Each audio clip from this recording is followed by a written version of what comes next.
What's up, guys? Welcome back to my channel, and if you're new here, then welcome to our little corner of the internet.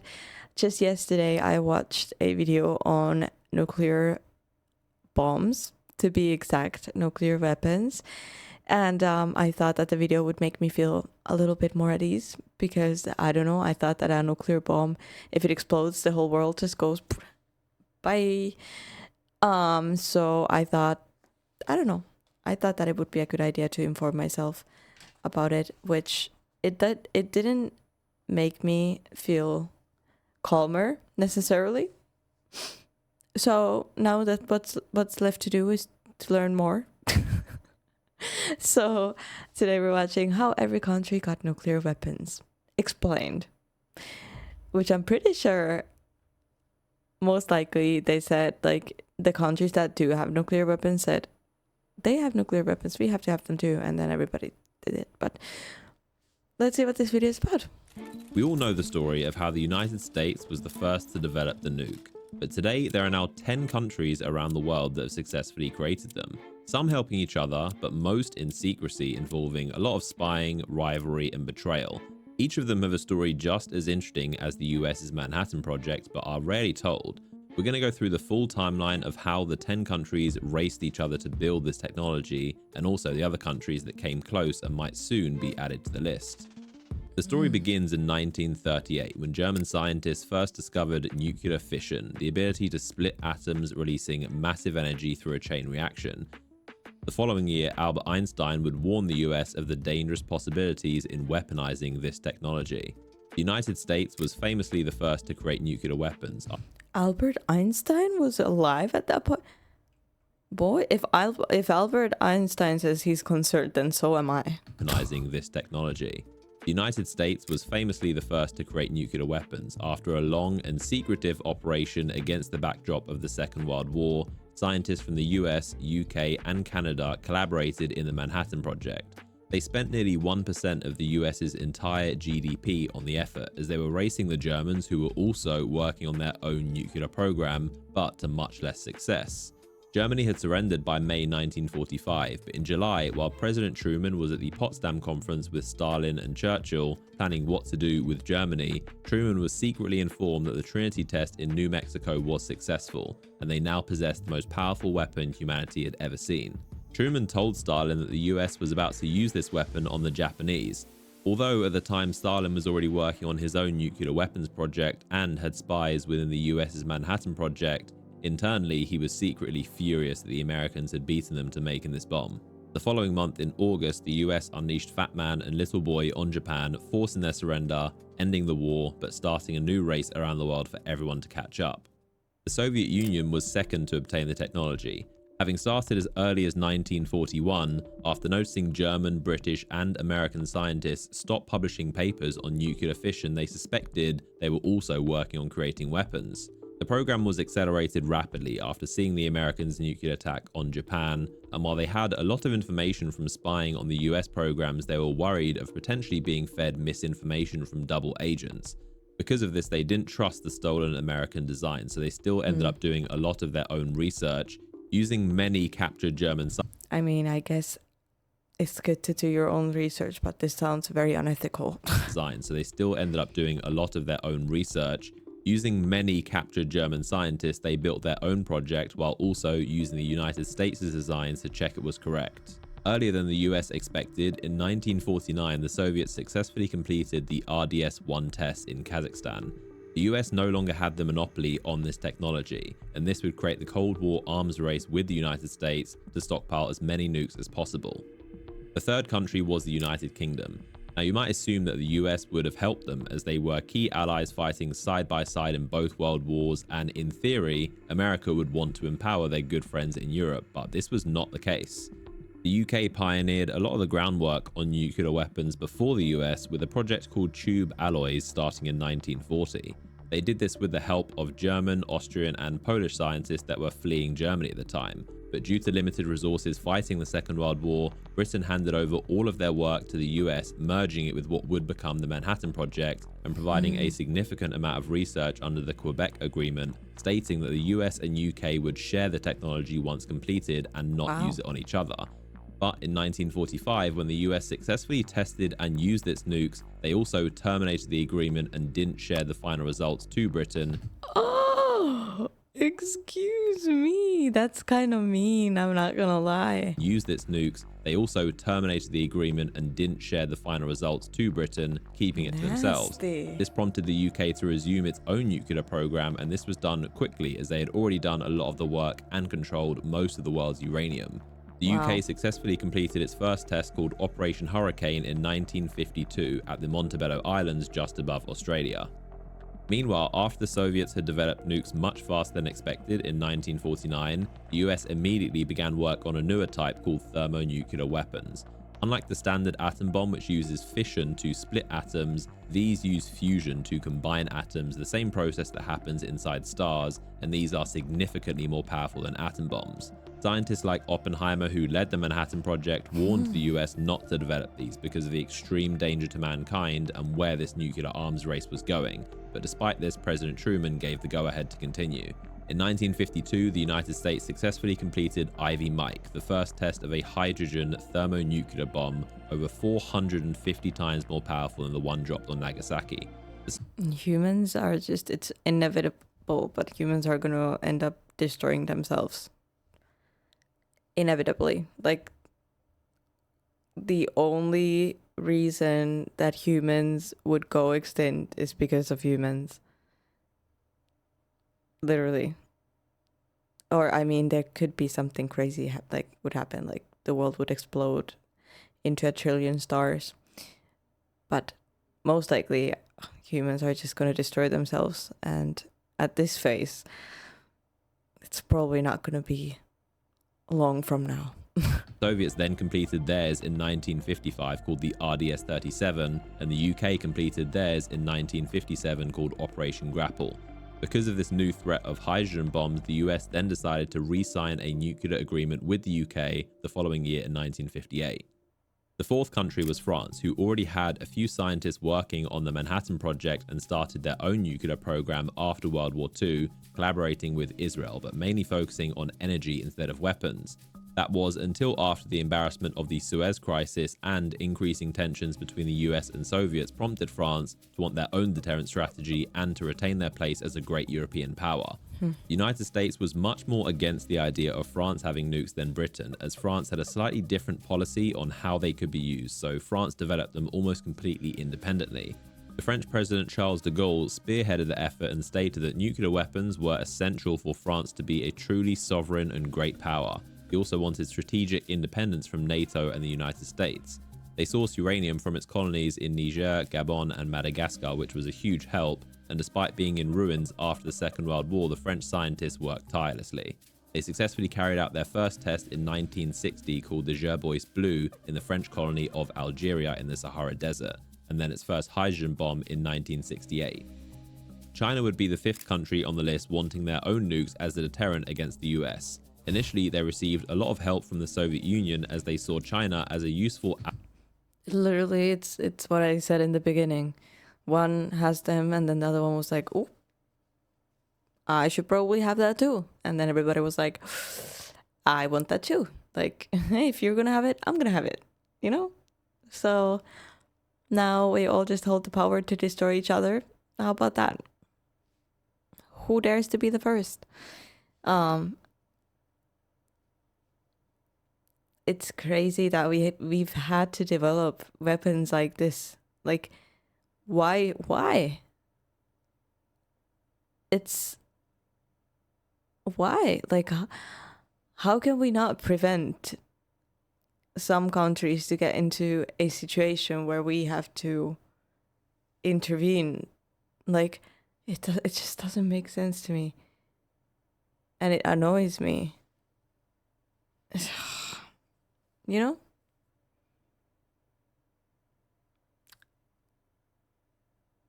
Humans are just weird beings. Territorial. ally, but as Khrushchev began de-Stalinizing, China's chairman Mao denounced Khrushchev's more cautious approach to the West as being too soft and not in line with the true communist principles. This led to a rift between the two nations as Khrushchev withdrew all its help from the Chinese program, leaving them to do the rest of the work alone. China continued their development with impressive speed, especially considering they were dealing with the challenges of the Great Leap Forward and Cultural Revolution. Significant resources were poured into the effort, and they also discovered large deposits of natural uranium, which massively helped. In 1964, the Chinese successfully detonated their first atomic bomb in the large dried-up lake of the Lop Nor region called Project 596. And only 32 months later, they tested their first hydrogen bomb, which is impressive as this is the fastest any country has ever gone from fission to fusion bombs. The sixth country was Israel, who is the only nation in the world to never actually acknowledge possessing nuclear weapons and have never declared they exist, so nobody knows exactly when or how many were created, but lots of details have leaked. As mentioned, the Israelis were working with the French since the 50s on nuclear energy, and France helped Israel build a secret nuclear facility in the Negev desert, which became a problem in 1963 as US President Kennedy became concerned the Israelis were developing nuclear weapons. JFK was strongly opposed to this and demanded the US... I mean, at this point, like, why can't everyone just develop them? Like, what is... I mean, obviously not, but like, I don't know. ...be allowed to inspect the facility to ensure it was being used for energy and not bombs. Israel repeatedly denied and delayed the US demands, only allowing careful, staged inspections while concealing hidden underground facilities that were later revealed to be creating weapons. Israeli Prime Minister and founder David Ben-Gurion was reportedly obsessed with obtaining nuclear weapons, and it created a rift with the United States, who weren't close allies at the time. This cooled off as JFK's successor... I mean, I do understand why you would be obsessed to getting, like, if I was a leader of some world and everybody else was doing that, I'd be like, I need to get ahead too, because everybody has these. Like, you know, I would feel like it's necessary too. So I get the concept, but I don't know, it's just a bit too far. ...with the United States, who weren't close allies at the time. This cooled off as JFK's successor, Lyndon B. Johnson, was much less aggressive on preventing Israel's nuclear weapons program, which is believed to have been completed around 1967. While Israel's nuclear capabilities had been rumored and speculated all throughout the 60s, the big revelation came later in 1986. Mordecai Vanunu, an Israeli technician who worked at that Negev nuclear research center, fled Israel and leaked to the British press a massive amount of photos he took personally and documents detailing what the facility was really being used for. He was then kidnapped by Israel's Mossad in Rome after being lured there by a female Mossad agent he believed he was going on a date with. He was then sedated and brought back to Israel, where he was sentenced to 18 years in prison for espionage and treason in a behind closed doors trial. He's currently under significant restrictions to his speech and travel and has been rearrested many times for parole violations, speaking to the press and attempting to leave Israel. It's also believed from his leaks that Israel has developed thermonuclear weapons. Who's gonna get that guy out of there? I mean, is that a good thing to do? Like, he told everyone, like, hey, this is what's going on? Or is it not? What a disappointing date he had, though. The seventh country on the list is India, who, like many others, expressed the need to have this latest technology after the Second World War, mainly for deterrence and protection from Pakistan and China. Research began in the 1940s, but would take several decades to complete the process. This was accelerated after India lost a border war with China in the Himalayas in 1962 to stop Chinese aggression. It had first been developing nuclear energy, getting supplies for its reactors from countries like Canada and the US while secretly using them to develop weapons. The first test was successfully completed in 1974, codenamed Smile. It's also weird how, for example, India, which is not currently very hygienic or it lacks in a lot of aspects, but they can create nuclear weapons. Like, they're far behind on some aspects, but then they're able to do this. Develop weapons. The first test was successfully completed in 1974, codenamed Smiling Buddha, in the desert of Rajasthan, in which they called a peaceful nuclear explosion. This test drew worldwide condemnation and sanctions as India was using a Canadian reactor provided for energy purposes and because they refused to sign the Nuclear Non-Proliferation Treaty. This is where countries agree to set rules to limit the spread and use of such weapons. However, India did deliberately refrain from fully weaponizing the technology into warheads while theoretically researching the means to weaponize in case they needed to in the future. Most Indian politicians were opposed to creating activated nuclear weapons, so it was a slow process that wouldn't be completed until the 90s. The 8th country to develop nuclear weapons was South Africa, which is one of the most unique stories. It possessed one of the world's largest reserves of natural uranium, which is a key ingredient, and had been supplying it to the US, UK, France, and potentially the Soviet Union and Israel, most of which was intended for peaceful energy reactors, but it's likely some also ended up being used for weapons. Since 1948, South Africa had created a nuclear energy program, but by the 1960s and 70s, they shifted interest into weapons due to the increased Soviet influence that was spreading in Namibia and Angola. As well as this, the apartheid regime drew worldwide condemnation, causing South Africa to become politically isolated and without many allies for protection. In 1977, they created a testing facility in its Kalahari desert and nearly detonated a bomb, but when a Soviet satellite spotted it and reported this to the US, the backlash and international pressure stopped the test. In 1979, US satellites detected a double flash of light in the Prince Edward Island. Interesting that the Soviets saw it and told US, like, hey, this is what they're doing. 1979, US satellites detected a double flash of light in the Prince Edward Islands controlled by South Africa in the Indian Ocean. This was called the Vela incident and is widely believed to have been a joint nuclear test by Israel in collaboration with South Africa. They likely allowed Israel to test its weapons there in exchange for South Africa gaining some of this research for its own program, who didn't have functional weapons yet at the time. By the mid-1980s, it had created 6 nuclear bombs, roughly the size of the one dropped on Hiroshima, and it's believed to have achieved this with the help of Israel, likely in exchange for its large uranium supplies. South Africa maintained deliberate ambiguity around its weapons, never admitting to having nukes, similar to Israel, to act as a deterrent from hostile nations. But by the 90s, as the Soviet Union collapsed, its need for protection from communist threats dissipated, and with the apartheid regime coming to an end, it feared handing over nuclear weapons to the next incoming government, so it opted to be the first nation in history to dismantle and dispose of its nukes, and then admitted to the world that it had actually possessed them. The designs were destroyed and the enriched uranium was locked in a nuclear facility vault, although in 2007 armed intruders breached the facility and came close to stealing the materials before being stopped, and there are still fears today about this weaponized uranium falling into the wrong hands. Pakistan would become the 9th country, beginning the process in the 1970s after losing a war with India, their biggest rivals, in 1971, causing East... There's a lot going on here. Like, it sounds like an action movie. Pakistan to become Bangladesh. Their prime minister said that if India builds the bomb, we will eat grass or leaves, even go hungry, but we will get one of our own. After India conducted its Smiling Buddha test in 1974, the race was on to catch up.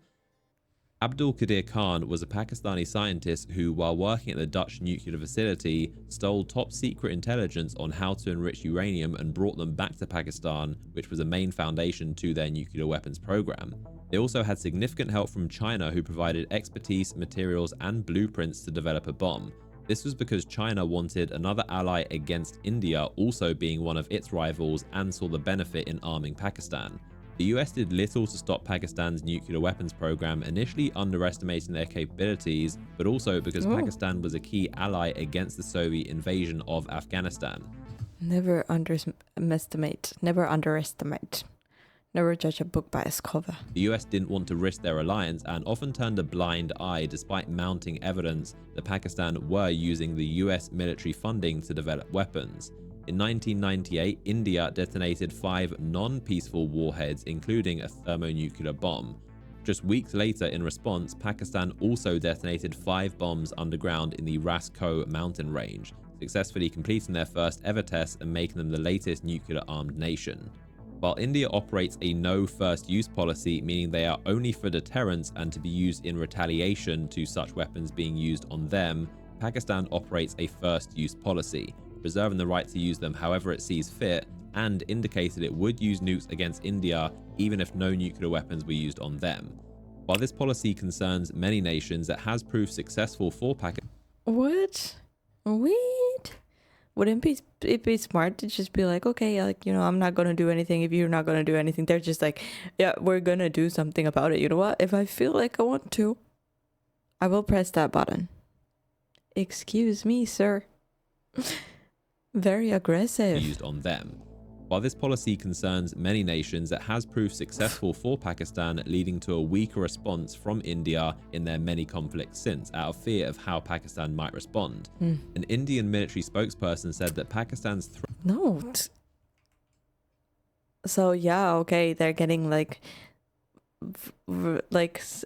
calmer responses because they're threatening the other country. Like, if that's the only way you can gain respect, then you should look at yourself in the mirror. Oh, watch, like, I don't know, the Pakistan FBI come to my door after this video. You're coming with us. Sorry. I'm just a girl. I'm just watching, okay? Fear of how Pakistan might respond.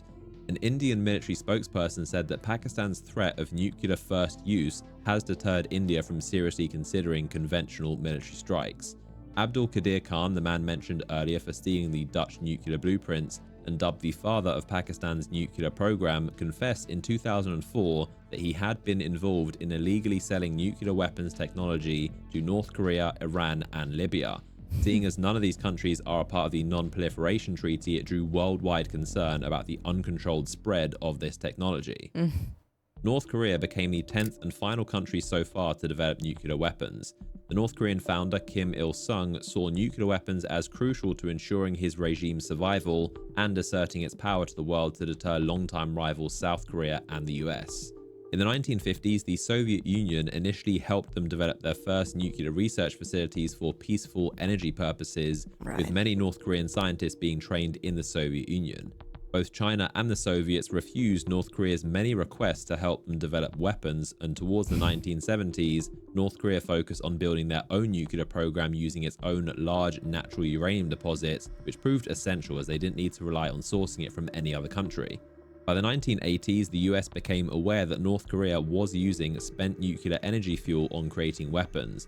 Then, in the 90s, North Korea signed the Nuclear Non-Proliferation Treaty, despite secretly building weapons and delaying inspections from the International Atomic Energy Agency. In 1994, the US offered them light water reactors which would allow for peaceful nuclear energy production, while making it very difficult to use them for making weapons like their current graphite reactors were. The North Koreans initially agreed to this deal, but ultimately broke down in 2002 due to a lack of trust between the two countries. The US accused the North Koreans of secretly enriching uranium, violating the agreement. This led North Korea to officially withdrawing from the Non-Proliferation Treaty and continuing its weapons program. As well as the initial help from the Soviets in the 50s on energy, they also had some limited help from China, but most importantly, Pakistan, as mentioned earlier, which was crucial to their development. In 2005, Kim Jong-il claimed to have possessed functional nuclear weapons, and the next year, in October 2006, they completed their first successful nuclear test. Although it was so small at an estimated 0.5 kilotons, experts believed it didn't go off correctly and may have malfunctioned. In 2009, while Kim Jong-il's health was rapidly deteriorating, in what's believed to have been a show of strength, they detonated a second, much more powerful bomb, and a third in 2013. Then in 2016 and 17, it tested its first thermonuclear bombs. Now, while those are the 10 countries that have made their own nuclear weapons, there are lots more that hosted nukes from other countries under alliances for protection and deterrence. During the Cold War, the United States held nuclear That's terrifying. under alliances for protection and deterrence. During the Cold War, the United States held nuclear weapons in Belgium, Germany, Italy, the Netherlands, Turkey, Greece, Denmark's Greenland, South Korea, Japan, the Philippines, Taiwan, Canada, Morocco, and Puerto Rico, although some of these were brief and some of them only had vehicles that contain nuclear weapons. Although most of these were removed towards the end of the Cold War, US nukes still remain today in Belgium, Germany, Italy, the Netherlands, and Turkey. The Soviet Union also stored significant amounts in their Soviet republics, with the most being in Ukraine and others being inside Belarus, Latvia, Lithuania, and Estonia, Georgia and Armenia, Kazakhstan, Uzbekistan, Turkmenistan, and as well as briefly in Cuba. All of these were since removed and dismantled with the collapse of the Soviet Union, although in 2023, Russia again provided Belarus with an estimated 130 warheads. There are also several other countries that were working on developing their own nuclear weapons but abandoned the work due to international pressure or lack of resources. These include Argentina, Brazil, Sweden, Romania, Algeria, Libya, Iraq, Iran, Egypt, Syria, Taiwan, and Japan. Many of these countries were actually very close to successfully developing the technology, notably Iraq, Syria, and Iran, who each made significant progress but all had facilities destroyed or sabotaged by Israeli missiles and cyber attacks. Iran is widely speculated to be the next nation closest to developing nukes, but their rival Israel, being the only nuclear-armed country in the Middle East, is very keen to prevent this. Saudi Arabia's leader Mohammed bin Salman has also said multiple times that without a doubt, if Iran gets them, then they will too. The Saudis are already working on a nuclear energy program and certainly have the funds and means to create weapons. Japan is considered to be one of the most capable countries in the world that could very easily create nuclear weapons if they wanted to. They have some of the most advanced nuclear energy technology and large stockpiles of enriched uranium, but they currently employ a policy of pacifism. Both Argentina and Brazil were also extremely close to completing their development, having created the infrastructure and technology. But interestingly, Mexico proposed the Treaty of Tlatelolco, declaring the entirety of Latin America to agree to not having nuclear weapons, and every country in the region eventually signed it, except for French Very interesting. having nuclear weapons, and every country in the region eventually signed it, except for French Guiana, because it is technically a territory of France, which is a nuclear-armed country, although the territory is still considered part of the treaty and France does not store nuclear weapons there. There are also similar treaties in place around the world since then which have agreed not to host, develop, or test any nuclear weapons, such as the Rarotonga Treaty covering the South Pacific, the Pelindaba Treaty covering the African continent, the Semiplatonisk Treaty covering Central Asia, the Bangkok Treaty covering Southeast Asia, and the Antarctic Treaty, which prohibits any military activity. However, while these treaties are useful, most of the world's nuclear-armed states store their nuclear weapons inside submarines, which means they are everywhere and anywhere, secretly hidden inside the oceans at any given time. This acts as one of the strongest deterrents, as even if a country's launch facilities were completely destroyed, the submarines lie ready, waiting to retaliate and are impossible to destroy. Creating nuclear weapons is an extremely expensive and conspicuous process. As we saw in the 1979 Vela incident, even a very small explosion in the middle of the Indian Ocean, hidden under cloud cover back in the 70s, was picked up by a US satellite. So you can imagine the level of surveillance today with the sophistication of satellites. Even when that submersible imploded at the bottom of the Atlantic, the US Navy still detected it. So it is very hard to have a secret nuclear program without the world knowing. But while those I mean, nowadays it's nearly impossible to do anything without everyone knowing. are the 10 nations that completed the process, it's likely only a matter of time until more are added to the list. Interesting. I didn't know that there are countries that have agreed not to, which I find quite nice, to say the least. But that was a very interesting video. But yeah, it was kind of like what I expected. Everyone was like, no, I need this because they have it, I need it. Which, I mean, I guess it's understandable, but I don't know, guys. Either way, thank you so much for joining me for this video. I really hope you found it informative. Please leave your thoughts in the comments below. Leave a like, subscribe if you haven't yet, and I'll see you guys in the next video. Bye!